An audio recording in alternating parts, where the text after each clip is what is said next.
Assalamualaikum warahmatullahi wabarakatuh. Ketemu lagi bersama saya Nursalih Insani dalam channel Insan Pijar, menjadi insan pintar dengan belajar.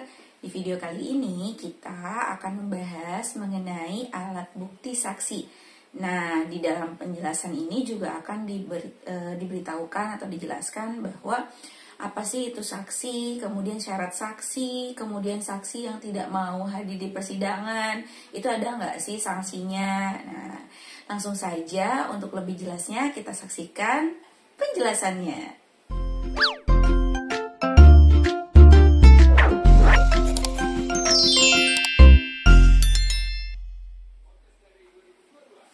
Untuk bisa menjadi saksi, tentunya seseorang harus memenuhi beberapa syarat yang mana syarat itu telah ditentukan di dalam undang-undang. Undang-undang apa sih yang memuat tentang syarat saksi ini? Nah, ternyata kita bisa melihatnya di dalam Kitab Undang-Undang Hukum Acara Pidana di pasal 1 angka 27 ya. Pasal 1 angka 27 Kitab Undang-Undang Hukum Acara Pidana. Kita bacakan ya. Keterangan saksi adalah salah satu alat bukti dalam perkara pidana yang berupa keterangan dari saksi mengenai suatu peristiwa pidana yang ia dengar sendiri, ia lihat sendiri, dan ia alami sendiri dengan menyebut alasan dari pengetahuannya itu. Nah, dilihat dari pengertian keterangan saksi di pasal 1 angka 27 Kitab Undang-Undang Hukum Acara Pidana ini, berarti syarat saksi itu ada 3. Yang pertama, dia melihat sendiri, dia mendengar sendiri, serta dia mengalami sendiri.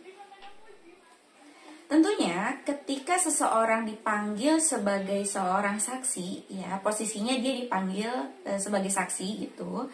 Nah, tentu ada proses yang namanya pemanggilan saksi. Nah, kita bisa lihat itu di pasal 146 ayat 2, kita bacakan ya.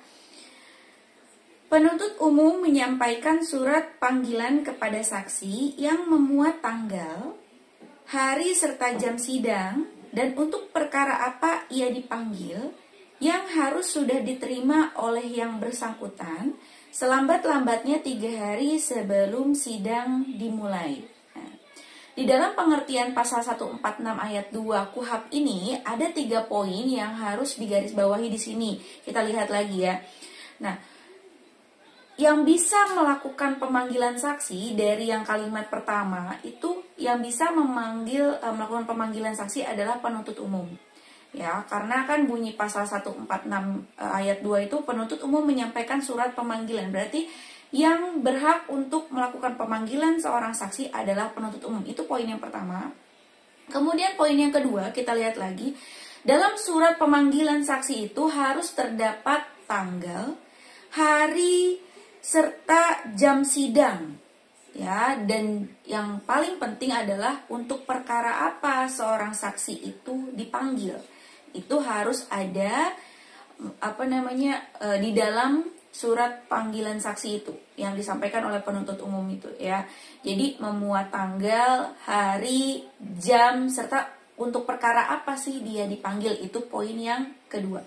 Nah, kita lihat lagi. Sedangkan untuk poin yang ketiga ya, surat pemanggilan itu harus diterima oleh si saksi ini yang dipanggil sebagai saksi selambat-lambatnya 3 hari ya, sebelum sidang dimulai. Nah, jadi ada 3 poin penting. Yang pertama itu disampaikan oleh penuntut umum, yang kedua harus memuat hari, tanggal, jam, serta untuk perkara apa, dan yang ketiga, poin yang penting yang ketiga adalah selambat-lambatnya harus diterima 3 hari sebelum sidang dimulai. Jika kita merujuk ke dalam pasal 227 Kitab Undang-Undang Hukum Acara Pidana, maka kita akan melihat bahwa surat pemberitahuan kepada saksi itu disampaikan di tempat tinggal atau kediaman dari saksi tersebut. Nah, kita lihat di 227 ayat 1 KUHP-nya ya. Semua jenis pemberitahuan atau panggilan oleh pihak yang berwenang dalam semua tingkat pemeriksaan kepada terdakwa, saksi atau ahli disampaikan selambat-lambatnya 3 hari sebelum tanggal hadir yang ditentukan di tempat tempat tinggal mereka atau tempat kediaman mereka yang terakhir. Nah, kita lihat di sini ada dua kata, yaitu tempat tinggal dan tempat kediaman gitu ya. Nah, tempat tinggal itu maksudnya adalah tempat di mana kita tinggal. Nah, bedanya nih ya. Tempat tinggal itu tempat di mana kita tinggal, makan gitu ya, istirahat, makan, tidur gitu. Sedangkan tempat kediaman atau disebut juga domisili adalah di mana seseorang itu sedang melaksanakan proses hukum, melaksanakan hak dan kewajibannya. Itu tempat kediaman atau domisili. Nah, ada yang bertanya, apakah ketika saksi hadir itu dilakukan penggantian? Nah, ini bisa lihat di pasal 229 ayat 1. Kita lihat ya. Saksi atau ahli yang telah hadir memenuhi panggilan dalam rangka memberikan keterangan di semua tingkat pemeriksaan berhak mendapat penggantian biaya menurut peraturan perundang-undangan yang berlaku. Nah, jadi sudah jelas ya di sini di pasal 229 ayat 1. Bagaimana nih Bu kalau misalnya saksinya nih nggak mau hadir di persidangan? Nah, bagi saksi yang nggak mau hadir di persidangan itu diatur dalam pasal 159 ayat 2. Kita lihat 159 ayat 2 KUHP-nya ya. 159 ayat 2. Dalam hal saksi tidak hadir, meskipun telah dipanggil dengan sah dan hakim ketua sidang mempunyai cukup alasan untuk menyangka bahwa saksi itu tidak akan mau hadir, maka hakim ketua sidang dapat memerintahkan supaya saksi tersebut dihadapkan ke persidangan. Nah, itu untuk saksi yang tidak mau hadir, dasarnya 159 ayat 2. Nah, hati-hati ya ketika seorang saksi tidak mau hadir ke persidangan yang diatur dalam pasal 159 ayat 2 ini KUHP ya. Dia bisa terkena ancaman pidana gitu. Ancaman pidana bagi saksi yang tidak mau hadir itu ada di pasal 224 Kitab Undang-Undang Hukum Pidana. Kita lihat pasal 224-nya. Ya, 224.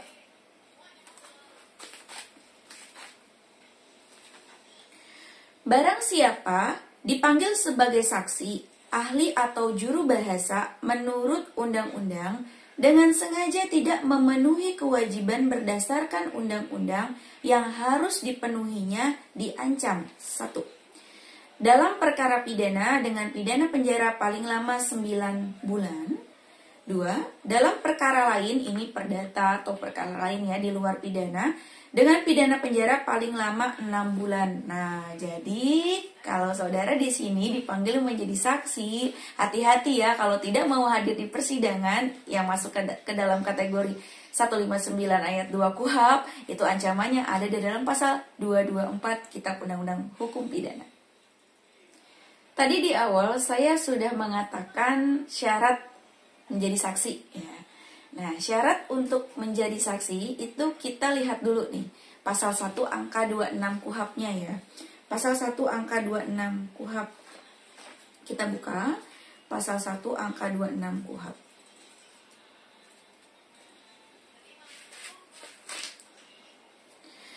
Saksi adalah orang yang dapat memberikan keterangan guna kepentingan penyidikan, penuntutan, dan peradilan tentang suatu perkara pidana yang ia dengar sendiri, ia lihat sendiri, dan ia alami sendiri. Nah, untuk saksi ini dibagi menjadi 3 golongan. Yang pertama adalah golongan A. Nah, siapa sih yang termasuk golongan A? Itu kita lihat di pasal 168 KUHP. Kita lihat 168 KUHP. 168 KUHP. Golongan A ya ini, kecuali ketentuan lain dalam undang-undang ini, maka tidak dapat didengar keterangannya dan dapat mengundurkan diri sebagai saksi. Yang pertama, keluarga sedarah atau semenda dalam garis lurus ke atas atau ke bawah sampai derajat ketiga dari terdakwa atau bersama-sama sebagai terdakwa. Itu nggak boleh ya. Yang B, saudara dari terdakwa atau yang bersama-sama sebagai terdakwa atau yang bersama-sama sebagai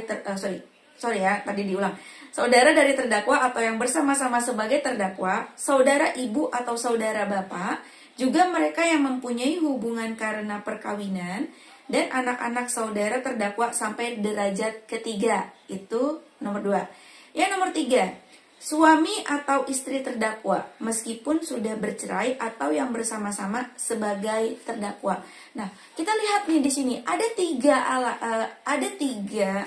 golongan yang tidak bisa menjadi saksi ya, syarat saksi yang golongan A ini ya. Nah, kenapa sih golongan A ini tidak bisa menjadi saksi kayak gitu ya? Yang pertama, karena nantinya apa yang dia sampaikan itu tidak objektif, justru cenderung subjektif. Itu yang pertama. Kemudian kalau kita lihat lagi, dia posisinya tidak bisa memberikan kesaksian, hanya sebatas keterangan saja kalau posisinya seperti golongan A tadi ya. Kalau dilihat lagi yang ketiga adalah ketika anggota keluarga yang tadi saya katakan tiga golongan tadi, yang golongan A tadi ya, dikhawatirkan nanti akan malah memecah belah hubungan keluarga. Nanti jadi hubungan keluarga itu akan retak gitu. Nah, terus alasan keempat, agar ketika mereka memberikan sebuah keterangan atau kesaksian itu tidak tertekan gitu. Agar mereka nggak tertekan ketika memberikan sebuah keterangan gitu. Dan yang alasan terakhir dari yang golongan A ini kalau dilihat itu kurang etis kalau anggota keluarga menjadi saksi gitu. Itu yang pertama untuk golongan A. Sekarang kita masuk ke golongan yang B. Nah, kan tadi ada 3 golongan saksi ya. Yang pertama golongan A, sekarang kita masuk ke golongan B. Nah, golongan B ini diatur dalam pasal 170 KUHP. Kita lihat ya, golongan B. Mereka yang karena pekerjaan, harkat, martabat, atau jabatannya diwajibkan menyimpan rahasia, dapat meminta dibebaskan dari kewajiban untuk memberi keterangan sebagai saksi, yaitu tentang hal yang dipercayakan kepada mereka. Nah, golongan B ini dapat dibebaskan dari dibebaskan dari kewajiban memberikan keterangan. Nah, kita lihat ada 3 ya. Yang pertama adalah mereka yang karena pekerjaan, harkat, martabat, atau jabatannya. Kalau harkat martabat itu pastor, seperti itu ya. Kemudian karena jabatannya, bank ya, info nasabah, nah kayak gitu ya. Diwajibkan menyimpan rahasia. Nah, ini berkaitan dengan jabatan. Itu seperti dokter, PPAT, kemudian notaris, apoteker. Nah, mereka itu masuk ke dalam golongan B ya, yang dasar hukumnya pasal 170 KUHP ya, 170 KUHP. Setelah golongan B, kita masuk ke golongan yang ketiga, yaitu golongan C. Nah, golongan C ini adalah golongan yang boleh diperiksa tanpa disumpah. Dasarnya ada dalam pasal 171 KUHP. Kita lihat 171. Yang boleh diperiksa untuk memberikan keterangan tanpa disumpah ialah 1. Anak yang umurnya belum cukup 15 tahun dan belum pernah kawin ya. 2. Orang sakit ingatan atau sakit jiwa meskipun kadang-kadang ingatannya baik kembali. Nah, itu tidak bisa dia memberikan kesaksian boleh diperiksa tanpa disumpah. Nah, berkaitan dengan golongan C ini ya, kita bisa lihat juga merujuk kepada pasal 1 angka 29. Kita lihat pasal 1 angka 29-nya. Keterangan anak adalah keterangan yang diberikan oleh seorang anak tentang hal yang diperlukan untuk membuat terang suatu perkara pidana guna kepentingan pemeriksaan dalam hal serta menurut cara yang diatur dalam undang-undang ini. Nah, kalau kita melihat di sini berarti anak itu tidak bisa memberikan kesaksian, hanya sebatas keterangan. Makanya kenapa dikatakan golongan C ini adalah golongan yang boleh tidak disumpah, seperti itu. Setelah di awal kita berbicara mengenai syarat saksi, kemudian pemanggilan saksi, saksi yang tidak mau hadir di persidangan, sampai yang terakhir tadi kita berbicara soal golongan saksi itu. Nah, agar kesaksian ya itu bisa menjadi sebuah alat bukti, maka harus memenuhi 3 syarat. Yang pertama syarat objektif, kemudian syarat formal dan syarat subjektif ya. Kita akan bahas satu persatu mulai dari syarat objektif. Kita mulai dari syarat objektif. Nah, apa sih syarat objektifnya ini? Nah, syarat objektifnya ada 3. Nah, ada 3 hal yang harus terpenuhi agar itu bisa menjadi kekuatan alat bukti, yang memiliki kekuatan alat bukti. Syarat objektif yang pertama adalah tidak boleh bersama-sama statusnya sebagai terdakwa. Ya, itu nggak boleh. Syarat yang kedua, tidak boleh memiliki hubungan keluarga. Nah, itu pasalnya tadi dasar hukumnya ya. Ada dalam pasal 168 KUHP ya, itu. Kemudian syarat yang terakhir, yang ketiga sebagai syarat objektif adalah pasal 171. Nah, masih ingat nggak 171 apa? Ya, 171 adalah golongan C. Apa saja itu?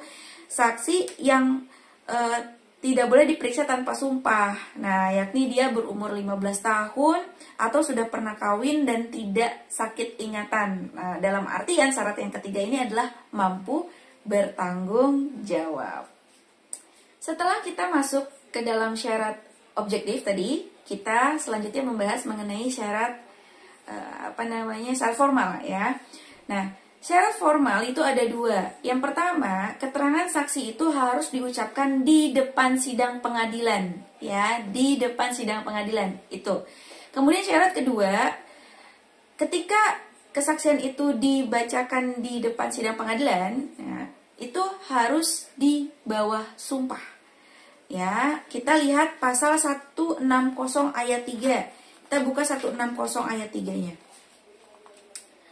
Sebelum memberi keterangan, saksi wajib mengucapkan sumpah atau janji menurut cara agamanya masing-masing bahwa ia akan memberikan keterangan yang sebenarnya dan tidak lain daripada yang sebenarnya. Nah, itu. Ya. Jadi syarat formal ada dua. Kesaksian itu harus diucapkan di sidang pengadilan dan saksi tersebut kesaksian tersebut harus diucapkan di bawah sumpah. Nah, sekarang kita masuk syarat yang ketiga nih. Syarat yang ketiga itu adalah syarat subjektif ya, udah objektif, kemudian syarat formal, kemudian kita masuk ke syarat subjektif nih. Berarti subjeknya saksi ini ya. Nah, syaratnya ada dua. Yang pertama, saksi itu harus menerangkan apa yang ia lihat sendiri, apa yang ia dengar sendiri, dan apa yang ia alami sendiri. Jadi dia melihat, mendengar, mengalami sendiri. Itu syarat yang pertama. Kemudian syarat yang kedua adalah saksi harus bisa menerangkan dasar-dasar serta alasan-alasan mengapa ia bisa melihat sendiri, ia bisa merasakan sendiri melihat sendiri, mendengar sendiri, dan mengalami sendiri sesuatu yang ia terangkan tersebut gitu. Kan nanti saksi yang pertama kan dia melihat, mendengar, mengalami sendiri.